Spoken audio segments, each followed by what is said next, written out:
Hi, everybody. I'm Jean Chatsky, and welcome to Your Money Map. There we go. Thank you very much. I'm Jean Chatsky. Welcome to Your Money Map. Let's work on getting that shot correct. There we. So you can see me.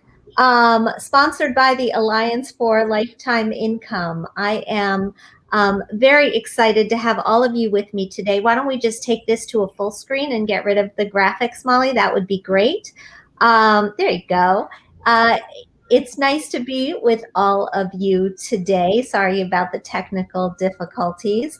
I'm particularly excited about this show because we're talking about a topic that I get asked about all the time. I have been going out and giving talks, giving speeches about money for years, decades, if I'm being honest. And often after the talk, we'll have a Q&A. And one of the questions that I know I can get asked every single time is, how do I find a financial advisor? How do I find a financial advisor I can trust? How do I find a financial advisor who fits my personality? How do I find a financial advisor whose skills line up with the special information that I need for my particular stage in life? It's a great question. And it's a question that deserves a detailed answer, which is why we are bringing you this show. My guests today are two financial advisors. I am joined today by Blanche Cheely and Heather Drebenstadt. Both of them are longtime financial advisors, financial planners, and they will be here to share information about their practices, about what financial advisors actually do, about how financial advisors get paid, about how to find a planner that lines up with exactly what you need and a planner that you can trust at that. So let me welcome Blanche and Heather to the screen. Hi guys, thanks for being here. Hi, Jane. Very, very nice to have you. We have the name cards. We haven't had a three-way Zoom in quite some time. This isn't actually a Zoom; it's a StreamYard. We haven't had one in quite some time, but we're getting our name cards messed up. So I will ask you to introduce. There we go. I will ask you to introduce yourselves, and we'll get this going. Let me too just welcome our listeners and our viewers to the conversation. I know that you have questions about financial advisors because I've been asked them so many times. And so let me just put it out there. This is your time to ask. The comment section is open. I already see some folks in there. Hi, Jim. Good to see you again. We welcome you to the conversation. And let me just begin with you, Blanche. Tell me a little bit about yourself and how you got into this business. Thank you, Jean, and thank you so much for having me. I'm so excited about this segment. Well, I'm from Greensboro, North Carolina, and my background was in sales and operations. And I always enjoyed watching people do things that I was not able to do. I grew up in a situation that money was not the topic at the table. And so as I got older and stepped into the work world after I graduated college, I met a gentleman that was very eager to share with me about building wealth. And he was my VPGM. And I just listened to everything he said. He said, max out your 401k, get disability insurance, life insurance. And I listened to everything. So as I transitioned, as I became older, I transitioned into the banking world and decided that I wanted to do something different. So I went into the loan origination and kind of worked with the housing market. And then I found my CPA said, hey, I want to introduce you to someone. And it was a financial advisor. And so I had a budgeting business and decided that, I think I like this. So she said, won't you just come to our company and become a financial advisor? So it started there. Now I'm at a great company where I can provide the advice and give people the things that are not talked about in some households. So as a financial planner, I enjoy just building strategies in all over the place, but really here in North Carolina. In North Carolina. Fantastic. Heather, how about you? How did you get your start, and what's your primary focus? Thanks, Jean, for having me. Appreciate the opportunity to be here. I am in Fort Wayne, Indiana, and I'm actually the daughter of a financial advisor. So this has been something that's in my blood pretty much from the start. When I first started my career after I graduated from college, I actually worked for a large insurance company, focused mostly on marketing and product development and things like that.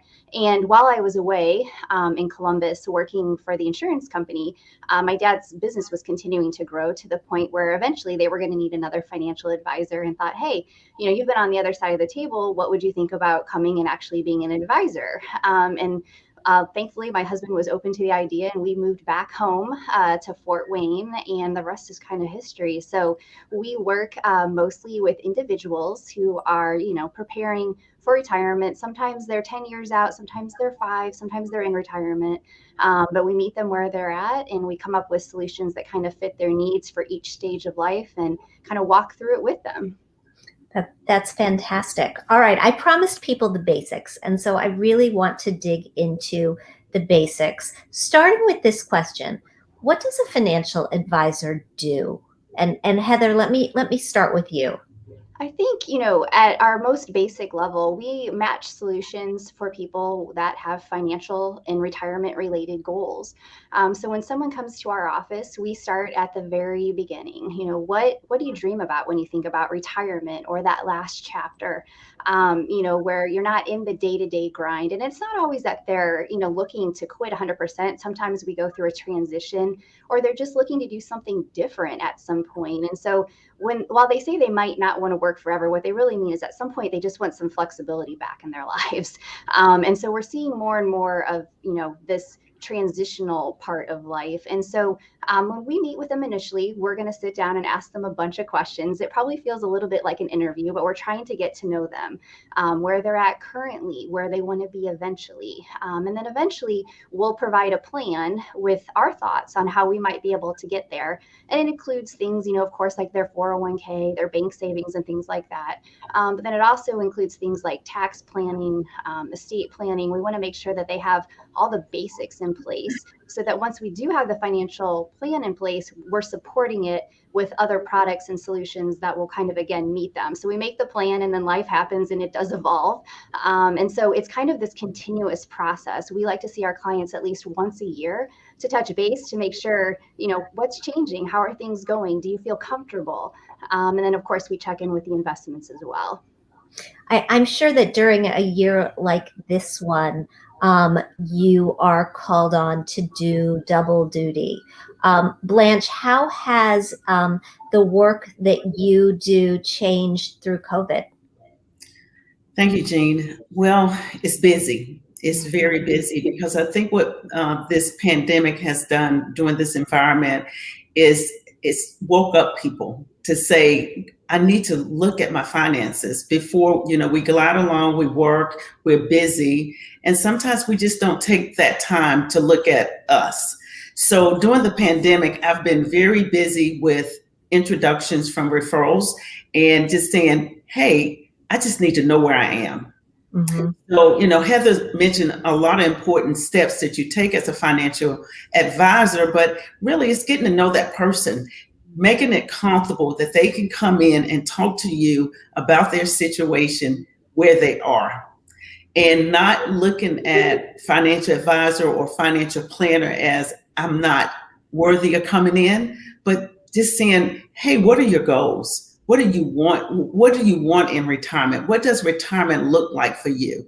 Just taking the what ifs out of the planning situation. So during the pandemic, been very busy working with people on not only on the growth side, but the protection side, because we talk about, we want to grow our money, we want to build wealth, but we never talk about protecting that wealth. And I love the protection so we can transfer that wealth and build legacies. I love that. And we're going to come back to it. But before we get there, while we're talking about what financial advisors, what financial professionals do. The first time I saw a financial planner was for a very short-term need.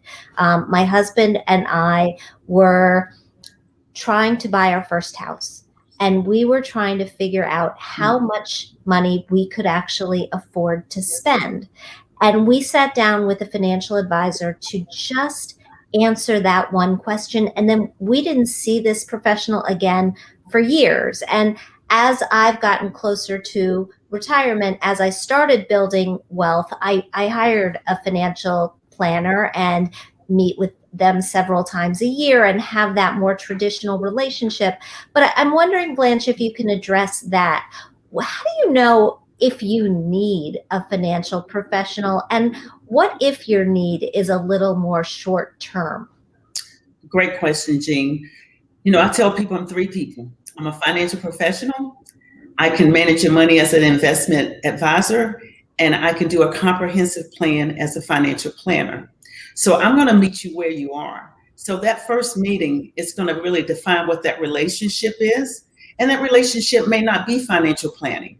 You may not be looking for financial planning. You may be looking for something to close the gap on maybe a product. And it's not something that is so big, and we may have a small relationship and it may be short term. But that is the part of the relationship that builds the foundation to get to financial planning. So if that client comes in and their need, after having that conversation and discussing their goals and objectives, they may have some things in place. And so as you build this foundation, you may be able to take them to the next level. They may be going through the pandemic and they lose their job and they call you up and say, hey, I need to transfer my 401k over. We may have started off with a life insurance policy, but now I may be their investment advisor. And then once that relationship starts, they may need a comprehensive plan because they don't know how retirement looks to them. And I think it's really about building relationship and starting where that client is. And that's the practice that I have.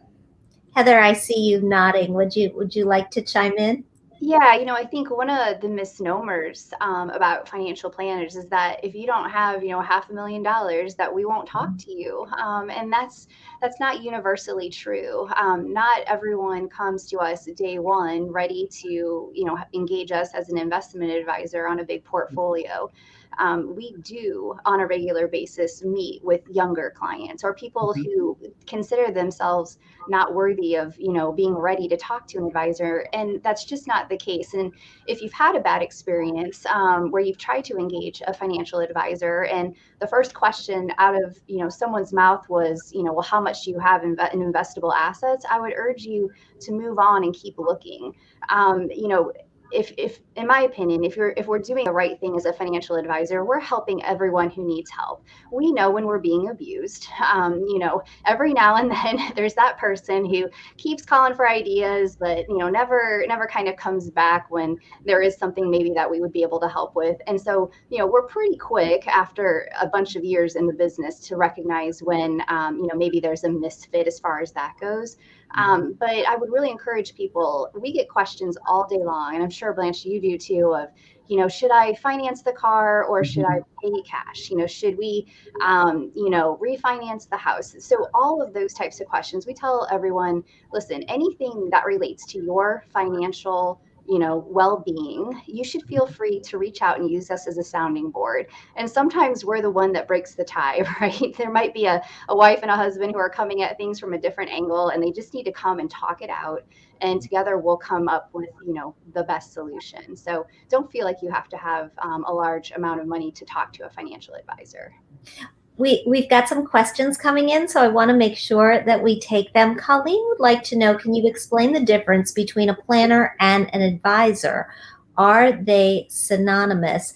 Heather, can you take that? And then can you also explain the letters behind your name? I think people know what an MBA is, but one of the things I find very confusing about the world of financial advice is that there are so many designations.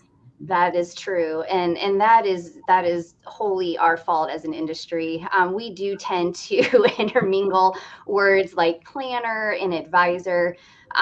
Usually they mean about the same thing, generally speaking. And honestly, sometimes it's because, our broker dealers, so everyone who's in the securities business is regulated by a broker dealer. Sometimes it's the broker dealer's preference, where they want us to use one word over another. So generally speaking, as far as financial planner versus financial advisor, those would be, mostly getting at that more holistic picture. Someone who maybe holds themselves out exclusively as an investment advisor, that might be somebody who's more focused on just managing the money versus the bigger picture. So you might start to see some nuances between those two terms. As far as, and credentials are the other thing, right? So we have alphabet soup, like every industry. We have our letters that we fall into. And so, the MBA, of course, is a master's of business. The CHFC is a chartered financial consultant, and that is through the American College. And it took me about 2 years to get that one. The other one that you might be very familiar with, or that your audience might be familiar with, is CFP. That's a certified financial planner. That also is a very powerful degree. And so what I would say about the designations is to do your homework. Some of these take a couple of years, and I'll be quite honest, I've seen people with, 5 or 6, things behind their name, and I know some of them only took a day. So there is a difference in some of the weight and education that's behind some of the certifications. So I would just make sure that you're diligent in your homework and find the ones that have a little bit more weight, a little bit more education behind them. And Blanche, you've got some different letters. That's a retirement income professional. Is that? So yes, it's the retirement income certification professional, and that's the designation through the American College as well. And then the financial planner, to be able to be a fee-based planner to do a comprehensive plan. But again, like Heather said, yes, we work hard to get the designations, but you do have to do your homework. And also, on the Alliance for Lifetime Income website, they have a list of questions that you should be able to take around with you and ask people about, when you come to a financial advisor, if they can't answer the questions, then you need to check it off, but they should be able to answer those questions. And it's like 10 questions that are on the website. Yes, there are 10 questions. They're plain English, by the way, and you can find that list of questions at protectedincome.org. By the way, Blanche, you're getting a little love from the crowd. Taisha says Blanche is awesome. She has helped me so much. If anybody else has questions about finding an advisor, about finding the right advisor, about how advisors work, please participate. We welcome you in the comments. So this is a big one. How do financial professionals get paid? Blanche, why don't you go first? So there's three different ways. You hear of people saying that they are a fee-only advisor, and this person really is giving you advice, and the client is paying for that advice, and they're not really selling any products. Really transparent. And then you have someone that is a fee-based, and that person is like myself, financial planner. I can get paid a fee to do the plan. And if you choose to implement that plan, then I become commission-based. And so I'm earning commission from the companies of the products that I'm selling. And then the third way is just a commission only. And this is when you get more in the transactional. It's just transaction. It's not planning. And so that can be your life insurance agent or your large warehouse broker, your broker or a stockbroker. And you see that there's a lot of transactions and a lot of fees. So it's very important that when you meet with a financial advisor, that you are sitting down to have a conversation.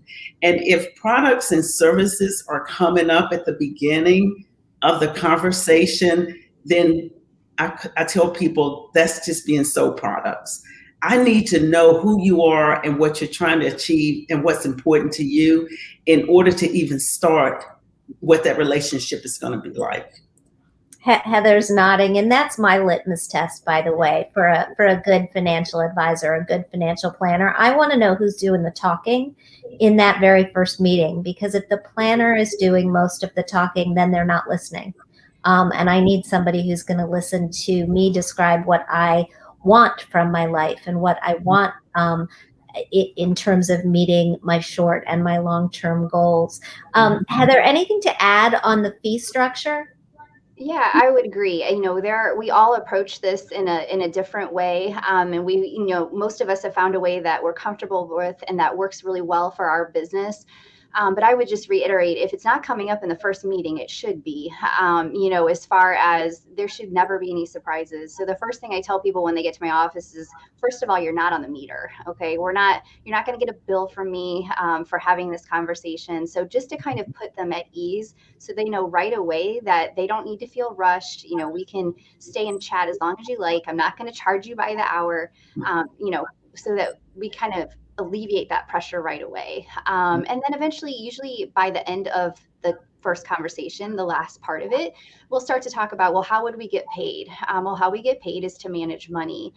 So we are mostly fee-based on an asset base. And so we explain to them, how our chart works, where they would land based on assets, that we may or may not manage at some point. But then we also use some products that are commission-based. So sometimes we'll pull in something like a variable annuity if we need some protected income, and that is a commission-based product. And so it would be our goal to help them understand on each piece how ultimately we would be paid, both upfront and an ongoing basis, so that there are absolutely no surprises. The worst thing we can do is set them up for failure. And so we try really hard to educate from the very beginning so that they're very clear on how we get paid. We have nothing to hide. We like to say we're an open book. So if you're speaking with an advisor and you're not comfortable with their answer, again, I would urge you to kind of keep looking until you find someone that you feel is being completely transparent with you. And when you are shopping around and interviewing several financial advisors, as you should, is there a good way to compare how much the relationship is going to cost you if you're talking to advisors who get paid in different ways? I would probably do that in a very old school way and start with a pros and cons list. Because what happens, unfortunately, because it is a complicated industry and how we get paid is kind of complicated. You may get home and the next day you're like, oh my goodness, which guy was that? When I talked to her, what did she say again? So trying to take some notes, again, pros and cons. And honestly, within a geographical area, we should be somewhere in the same boat. So if you've got an outlier, someone who is twice as expensive, for example, that would be a red flag to me. And again, each practice is different. We personally don't charge for a financial plan because in our experience, once we've done the plan, we usually end up managing a piece of their portfolio at some point. And so we offer that plan. We figure, we need to invest some time in them.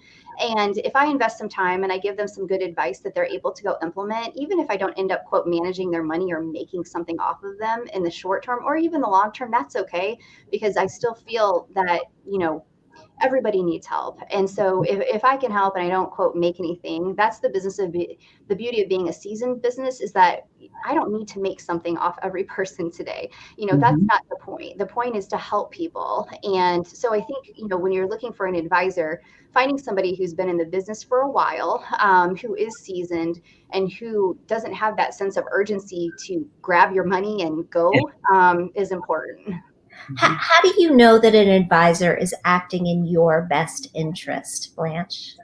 So in our industry, and for Heather and I both, we are fiduciaries, and that means that our industry literally put us at the highest standard. We have to look at the best interest of our clients from day one to the end, and that is not so true with every single professional.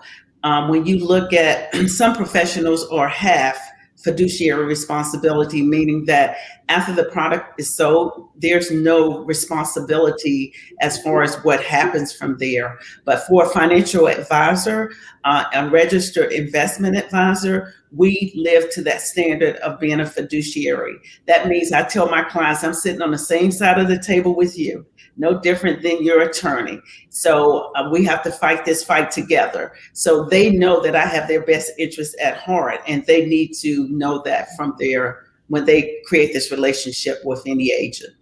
Is that a question you should ask of potential advisors? Are you a fiduciary?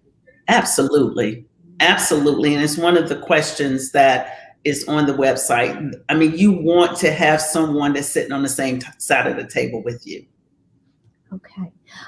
You mentioned protection, Blanche, and that's something that you've been dealing with a lot, particularly during the pandemic. We tend to spend an awful lot of time talking about accumulating money for retirement, but I know that both of you have large client bases of people who are looking at retirement in the not too distant future. How are you talking to them about figuring out how to make their money last through retirement? So the first thing in my practice, what I do is have that conversation, have them to complete a worksheet to see where they are today. And right, depending on if they're going to do a financial plan or not, we need to know what their goals are. So if they're giving me goals that they want X amount of dollars, in the next 5 years to last for 25 years, and after evaluating that, if they have a shortfall and they have a gap in that, we need to look at some type of protective income that we know that they can have for the rest of their lives and their survivor's life. So we look at some protected income annuities, and there are different types of annuities, and you have to be educated on the type that you need. So you don't put all your eggs in one basket. You look at what you're short and what you cannot fund for the rest of your life. So when you say you look at what you're short, you're taking a measure of what your fixed expenses are going to be in retirement, looking at how much of that Social Security or any pension income will actually cover, and then looking for a regular retirement paycheck, so to speak, in order to fill that gap. Correct. What we're trying to do is create that additional pension check that you did not have. And so we're going to look at everything, not only your Social Security and the pension that you may or may not have and the expenses, but we're going to look at the healthcare issue as well, because that's a huge expense in retirement. And it's something that cannot be overlooked, as well as inflation. And when we look at that and take that measurement, and I find that that person may be $300 away per month, how do we fund that $300? Do we fund that through their investments? Or do we fund that through getting some type of annuity? Or do we wait to take Social Security that will increase to fund that? It's so many different ways, and that's why financial planning is so beautiful. So you spend time looking at all of those different options. How do you, and what plays into the decision? Is it just a comfort level in terms of risk? No, what plays into that decision is the information that you have provided me, the goals that you want to achieve, and what is the gap in between. So if you tell me you want $5,000 a month, and every month, and when I look at that information and you're $500 off, we either need to tone down the expenses, or we have to find a way to fund that. So, or we work longer. It's so many different options, and that's why I love this industry. Clients have so many different options in achieving their financial security, and they need to have the tools in the toolbox to make informed decisions, because everybody doesn't have to go down the same highway. There's so many ways. Heather, while we've raised the topic of annuities, you spent your formative years designing variable annuities. There's a lot of confusion around these products. How do you help your clients today figure out which vehicles, if they want to go in the direction of an annuity, which sort of vehicle is right for them? Yeah, these are one of the most complex products that we use as part of our practice. And again, a lot of clients come in with some kind of preconceived notions about what they are. They may have heard something good, they may have heard something bad. And so first thing we do is try to provide just some general education on what is annuity, what are the types, what are the ones that we might, talk about in terms of what fits your need. And so usually, I've done my homework in terms of, I've got maybe 4 or 5 products that are kind of my go-to. And within the products, there are some that have kind of, I would say, areas of focus. Some are better if you need income in the first year or two. Some are better if we may not need it until 5, 6, or 7 years from now. And so it's my job as the advisor to kind of had already looked at the products and decided, what is a fair price? These are not free, but in most cases, they are worth their weight in gold. And so, as long as I'm doing my homework and educating myself and keeping track of the products that I feel are most competitive, the most bang for the buck, then we'll talk about a couple of different ideas. And it's funny because, we've used these in our practice for a long time. And at some point, they become a little bit of a trophy. The clients, that protected income is growing. And I'm like, okay, now we're going to start to use it. And they're like, oh, just one more year. It's, it keeps going up and it can't come back down. And so then we get to the point where we're actually talking them into actually using it as part of their cash flow. So they're a great product. They are meant for a piece of the portfolio. We've never used these for the entire portfolio, but again, it's looking at the total cash flow and identifying that gap and then finding the best product for what the gap is and when we might have the gap. Colleen is poking me that annuities would be a good podcast topic as well. So noted, Colleen, and we will absolutely get to that. Bunny has a question, and I hope I'm pronouncing that right, wondering, would you rather keep financial resources as savings in a bank or stable investments such as stocks of the big four? I might take issue with stocks being quote unquote stable investments, particularly only if you only have 4 of them. But why don't you talk through the answer to that, Heather? Okay. Yeah. I would also, just heed caution, lumping an individual stock into the category of stable. Generally speaking, big companies are stable, but the challenge with owning just 1 or maybe 4 stocks is that if something happened to 1 or 4 companies, overnight they could have an issue that could bankrupt them. Worst case, which we saw in 2008, Lehman Brothers overnight kind of disappeared on us. And so for the shareholders, that's pretty painful.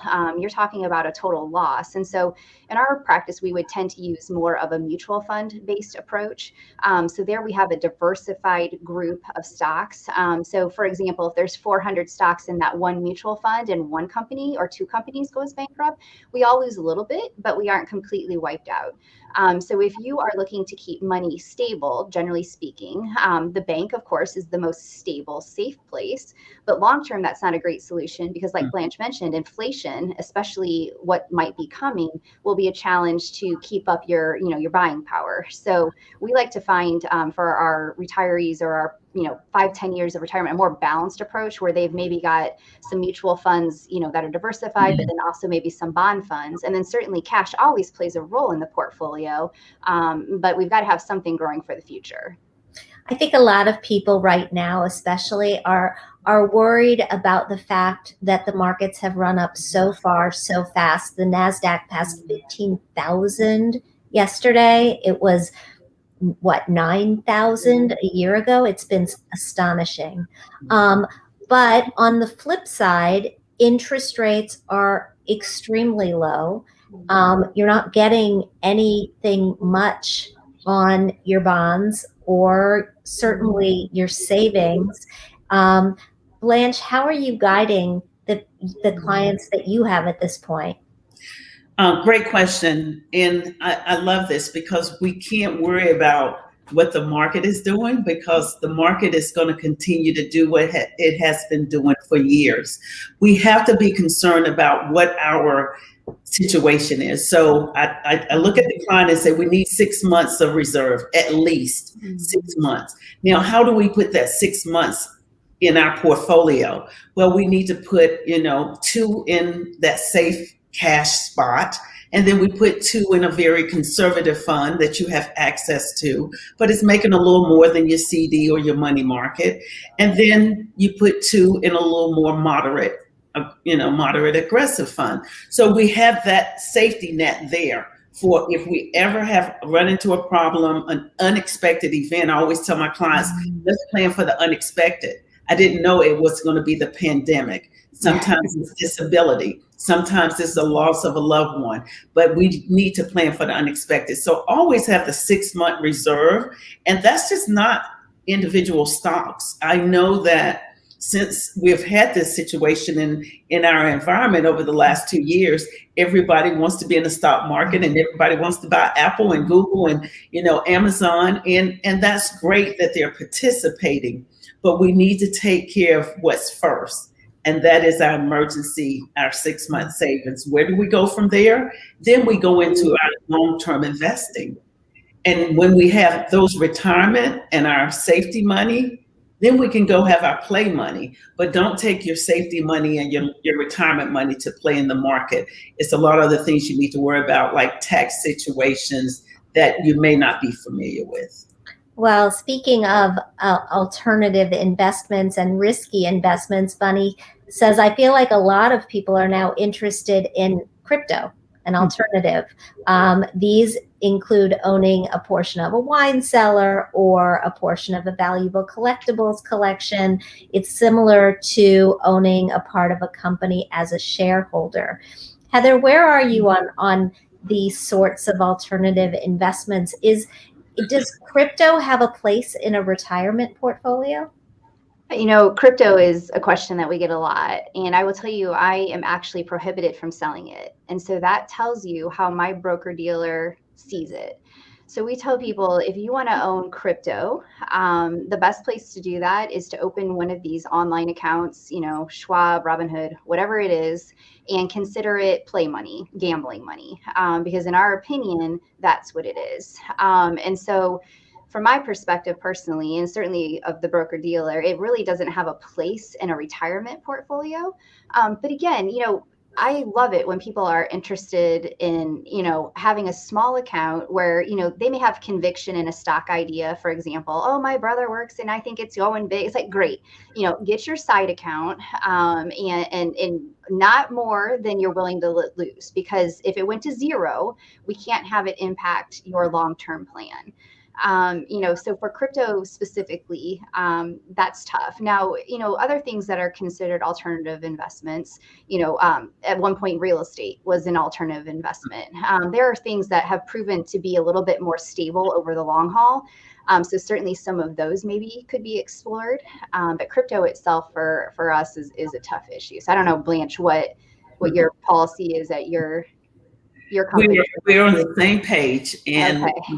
Again, it needs to be play money. It needs to be gambling money. And again, people are participating in the market. That's a great thing. Just don't participate with your retirement money. It's just like college savings. You can get a loan for college, but you can't for your retirement. Love that.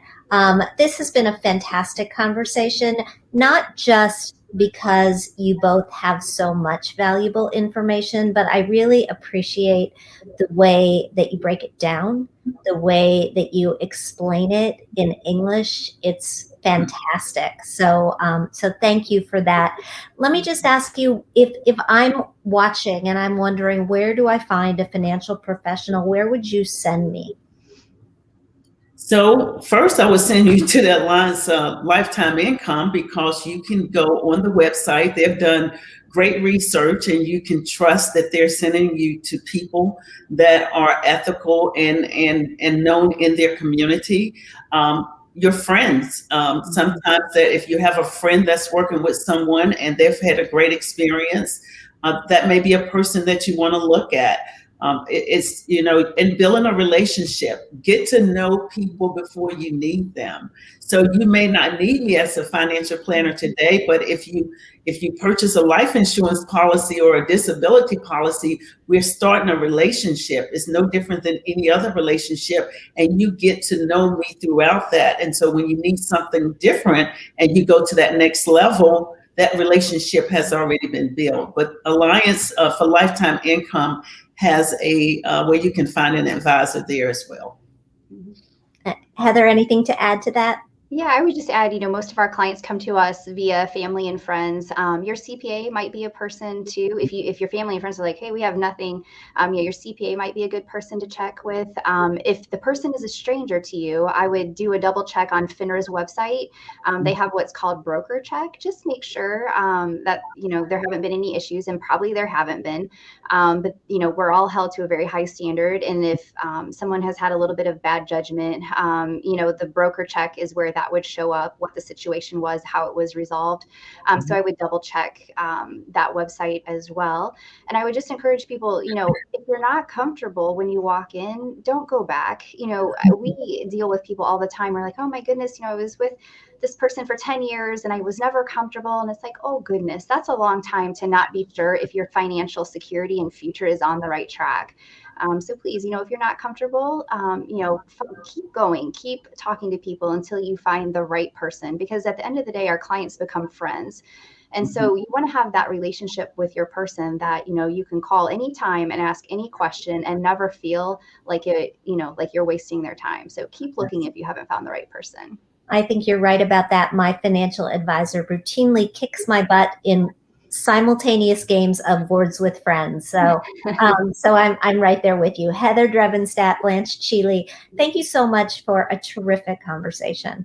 Thank you. Thank you for having us. Of course. And if you're looking for more information, including that list of questions to vet a financial advisor of your own, please go to our website at protectedincome.org/find a financial professional.